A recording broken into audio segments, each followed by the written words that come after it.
ಶರೀಫ್ ಅಂತ ಮಿಲಾನ್ ಮಸೀದಿ ಅಧ್ಯಕ್ಷ. ಇವತ್ತು ಸೇರಿರೋ ಉದ್ದೇಶ ಏನಂದರೆ, ಮಾಧ್ಯಮ ಮಿತ್ರಗಳೆಲ್ಲ ನಮಗೆ ಭಾಳ ಸ್ನೇಹಿತರೆ.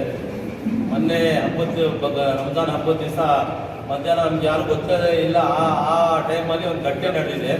ಆ GK ಲೇಔಟಲ್ಲಿ ಹೊಡೆದಾಟ ಮಾಡಿಕೊಂಡು ಕೆಲವರು ಜಖಮಿಯಾಗಿ ಆಸ್ಪತ್ರೆಗೆ ಅಡ್ಮಿಟ್ ಆಗಿದ್ದಾರೆ ಅಂತ ನಮ್ಮ ಸೋಷಿಯಲ್ ಮೀಡಿಯಾ ಮುಖಾಂತರ ನಮಗೆ ತಿಳುವಳಿಕೆ ಬಂತು. ನಾವು ಅಲ್ಲಿ ಹೋಗೋಣ ಅಂತ ಭಾಳ ಪ್ರಯತ್ನ ಪಟ್ಟು ನಾವು ಮುತಲಿ ಸಾಹೇಬರು ಹೋಗಿ ಅವ್ರಿಗೆ ಸಾಂತ್ವನ ಹೇಳಬೇಕು ಅಂತ. ಆದರೆ ಭಾಳ ಬೇರೆ ರೀತಿಯಲ್ಲಿ ಇತ್ತು ಹೋಗ್ಬೋದು. ನಾವು ಹೋದಾಗ ಅವ್ರಿಗೆ ಬೇರೆ ರೀತಿಯಲ್ಲಿ ಯೋಚನೆ ಮಾಡ್ಬೋದು. ಬೇಡ, ಹಬ್ಬದ ಟೈಮಲ್ಲಿ ಅಲ್ಲಿ ಶಾಂತಿ ರೀತಿ ಕಡ್ಕೋದು ಬೇಡ, ಇನ್ನೊಂದು ದಿವಸ ಅವರ ಮಿತ್ರರಿಗೆಲ್ಲ ಕಡ್ದು ಮಾತಾಡೋಣ, ಒಂದು ದಿವಸ ಕಡಿಯೋಣ, ಹಬ್ಬ ಆಗ್ತಿದೆ ಅಂತ ಹೇಳಿ ಎಲ್ಲರೂ ಸೇರಿ ಇವತ್ತು ಪ್ರೆಸ್ ಮುಖಾಂತರ ನಾವು ಹೇಳೋದೇನೆಂದರೆ, ನಮ್ಮ ಕಿತ್ತೂರು ಹೋಮ ಸೌಹಾರ್ದತೆ ಯಾವ ಥರ ಕಾಪಾಡ್ಕೊಂಡು ಬಂದಿದ್ದೀವಿ ವರ್ಷಾಂಗಟ್ಲೆಯಿಂದ. ಇದೇ 2-3-4 ವರ್ಷದಿಂದ ಇಲ್ಲೇ ಉಗಾದಿ ಹಬ್ಬ ಮದೀನಾ ಮಸೀದಿ ಮುಂದೆಡೆ ನೀವೇ ನೋಡಿದ್ದೀರಾ. ಒಬ್ಬಟ್ಟು ತೊಗೊಂಬಂದು ಹೆಣ್ಮಕ್ಳೆಲ್ಲ ಸೇರಿ ಹಬ್ಬ ಮಾಡುವಂಥ ವಾತಾವರಣ. ನಮ್ಮ ಎಲ್ಲರೂ ಬಂದು ನಮ್ಮ ರಂಜಾನ್ ಹಬ್ಬಕ್ಕೆ ನಮ್ಮ ಮನೆಗಳೆಲ್ಲ ಬಂದು ರಂಜಾನ್ ಹಬ್ಬ ಮಾಡಿ ಒಂದು ಒಳ್ಳೆ ಸ್ನೇಹ ಬೆಳೆಸ್ಕೊಂಡು ಬಂದಿರೋಂಥ ಊರು ಅಂದರೆ ಕಲ್ಪತರು ನಾಡು ಕಿತ್ತೂರು. ಆದರೆ ಕೆಲವು ಕಿಡಿಕಿಡಿಗಳಿಂದ ಇದು ಊರಿನ ಹೆಸರು ಕೆಡ್ಕೊಂತ ಪ್ರಯತ್ನ ಮಾಡ್ತಿದ್ದಾರೆ. ಅದರಲ್ಲೂ ಒಂದು ಸಮಾಜಕ್ಕೆ ಕೆಟ್ಟ ಹೆಸರು ತರುವಂಥ ಪ್ರಯತ್ನ ಮಾಡ್ತಿದ್ದಾರೆ. ಅವರು ಮುಸ್ಲಿಂ ಜಹಾದಿಗಳು ಅಂತ ಹೇಳಿದ್ದಾರೆ. ದಯವಿಟ್ಟು ಶ್ರಮಿಸಬೇಕು. ಅವರು ಜಹಾದಿಗಳು ಅಲ್ಲ, ಮುಸ್ಲಿಮ್ಸು ಸಮಾಜಕ್ಕೆ ಅಂತ ಕೆಟ್ಟ ಹೆಸರು ನಮ್ಮ ಜಾತಿಗೆ ಸೇರಿದವರಲ್ಲ ಅಂತ ಹೇಳಕ್ಕೆ ಇಷ್ಟಪಡ್ತೀವಿ. ಯಾಕಂದ್ರೆ ಯಾವ ಸಮಾಜನೂ ಯಾರ ಜೊತೆಗೆ ಹೊಡೆದಾಡಿ ರಕ್ತಪಾತ ಮಾಡುವಂತ ಯಾರು ಹೇಳಲ್ಲ. ಆದರೆ ಅವರಿಗೆ ಹೊಡೆದಾಟ ಮಾಡೋಣ ನಾವು ಸಂತಾಪ ಹೇಳ್ತೀವಿ. ಯಾರೋ ಅಮಾಯಕರ ಮೇಲೆ ದೌರ್ಜನ್ಯ ಮಾಡಿ ಹೊರಬಿಟ್ರಿ, ಊರಲ್ಲಿ ಶಾಂತಿ ಕೆಡಿಸ್ಬಿಟ್ಟಿದ್ದಾರೆ ಅಂದರೆ ಅವ್ರ ಮೇಲೆ ಪೊಲೀಸ್ನವರು ಕಠಿಣ ಕ್ರಮ ಜರುಗಿಸಬೇಕು. ಅವ್ರ ಮೇಲೆ ಆದಷ್ಟು ಜಾಸ್ತಿ ಶಿಕ್ಷೆಯನ್ನು ಅನುಭವಿಸಬೇಕು ಅಂತ ಹೇಳಿ, ಏನ್ ಮಾಂಸ ಗೋ ಮಾರಾಟ ಇದೆ ಅದಕ್ಕೆ ನಿಷೇಧ ಮಾಡಲಿ, ನಮ್ಗೇನು ಅಭ್ಯಂತರ ಇಲ್ಲ. ಜಮಾತ್ನವ್ರೇನು ನಾವು ಮಾಡೋಕ್ಕೆ ಸಪೋರ್ಟ್ ಕೊಡಲ್ಲ.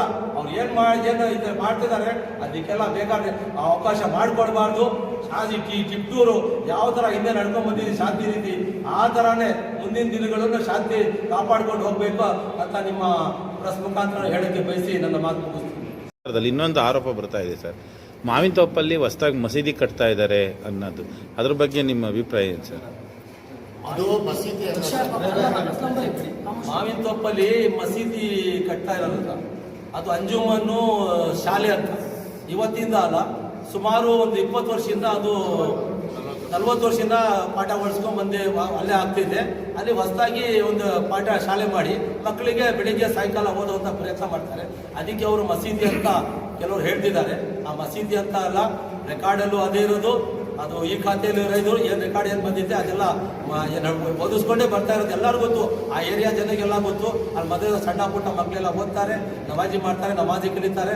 ಒಳ್ಳೆ ರೀತಿ ಏನು ಯಾವ ಥರ ಬಾಳ್ಬೇಕಂತ ಗುರುಗಳು ಬಂದು ಓದಿಸ್ತಾರೆ. ಒಂದು ಅರ್ಧ ಗಂಟೆ 3/4 ಗಂಟೆ ಓದಿಸಿ ಹೋಗ್ತಾರೆ. ಅದು ಬಿಟ್ಟರೆ ಏನೂ ಇಲ್ಲ, ಅದ್ರ ಬಗ್ಗೆ ಸಮಸ್ಯೆ ಏನೂ ಇಲ್ಲ. ಅದೇನು ದಾಖಲೆ ಇದೆ ನಿಮಗೆ ಬೇಕಾದ್ರೆ ತೋರಿಸ್ತೀವಿ, ನೋಡ್ಕೊಂಡಿದ್ದೀವಿ. ಮುಂದೆ ಅವ್ರು ಯಾರ್ಯಾರು ಇದೆ ಆ ಥರ ಇದೆ ಈ ಥರದ್ದು ಹೇಳ್ತಿದ್ದಾರೆ. ಅದಕ್ಕೆಲ್ಲ ನಾವು ಸ್ಪಂದಿಸಬೇಡ.